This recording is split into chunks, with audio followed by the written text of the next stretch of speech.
కాంగ్రెస్ పాలకుల వైఫల్యంతో రాష్ట్రంలో రైతుల ఆత్మహత్యలు పెరిగిపోయాయి. సాగునీరు లేక పంట ఎండిపోవడంతో తెచ్చిన అప్పు తీర్చలేక పురుగుల మందు తాగి ఓ రైతు ఆత్మహత్య చేసుకున్నాడు. సిద్దిపేట జిల్లా తొగుట మండలం పెద్దమసాన్పల్లికి చెందిన గుమ్మడితల వెంకటయ్య అనే రైతు వరి పంట వేశాడు. పంట చేతికొచ్చే సమయానికి భూగర్భ జలాలు అడుగంటి సాగునీరు లేక పంట ఎండిపోయింది. దీంతో మనస్తాపానికి చెందిన రైతు వెంకటయ్య పురుగుల మందు తాగి సూసైడ్ చేసుకున్నాడు. గమనించిన స్థానిక రైతులు ఆసుపత్రికి తరలించగా చికిత్స పొందుతూ వెంకటయ్య మృతి చెందాడు. ప్రభుత్వం స్పందించి వెంకటయ్య కుటుంబాన్ని ఆదుకోవాలని స్థానికులు కోరుతున్నారు.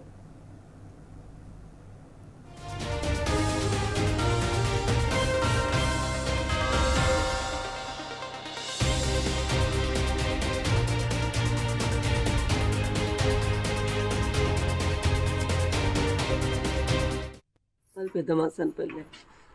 మా తమ్ముడు అవుతాడు, ఇద్దరు బిడ్డలు. వానికి బోర్ ఎండిపోయింది, అని పొలం ఎండిపోయింది. పోయిన సంవత్సరం బిడ్డలకు చేసిండు. ఆ అప్పు ఈ అప్పు అంత అప్పులు ఉన్నాయి. బోర్ ఏం పోతలేదు, రైతు బంధు పడతలేదు అంటాడు. దాని గురించి అన్ని టెన్షన్ పెట్టుకున్నాడు. అయితే పోయి మందు తాగిండు, ఎంత పని చేసిండు. చిన్న పిల్ల, ఇంకా పిల్ల చిన్న ఆమె ఒక బిడ్డలాగా ఇచ్చిండు.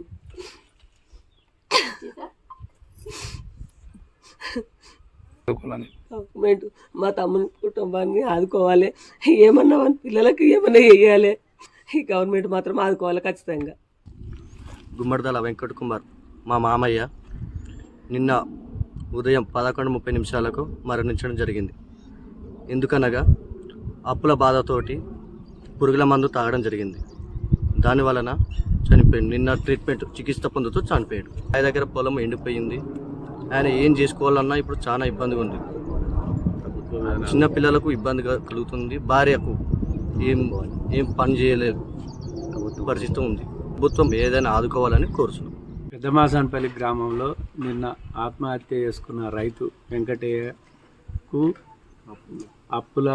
అప్పుల పాలై కుటుంబము గడవక చాలా ఇబ్బందులను ఎదుర్కొన్నాడు. గత కేసీఆర్ ప్రభుత్వంలో రైతులకు టైంకు రైతు బంధు కానీ రైతు బీమా కానీ వస్తుండే. ఇప్పుడు అప్పులు కూడా మాఫీ కాలేదు రైతులకు చాలామందికి.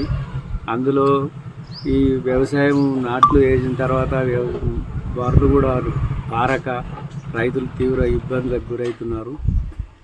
అతన్ని 2 ఎకరం పొలం దాకా ఎండిపోయింది. మరి రైతు బంధు కూడా పడలేదు అతనికి ఇప్పటి వరకు. దాని విషయంలో మనోవేదనకు గురై నిన్న ఆత్మహత్య చేసుకోవడం జరిగింది.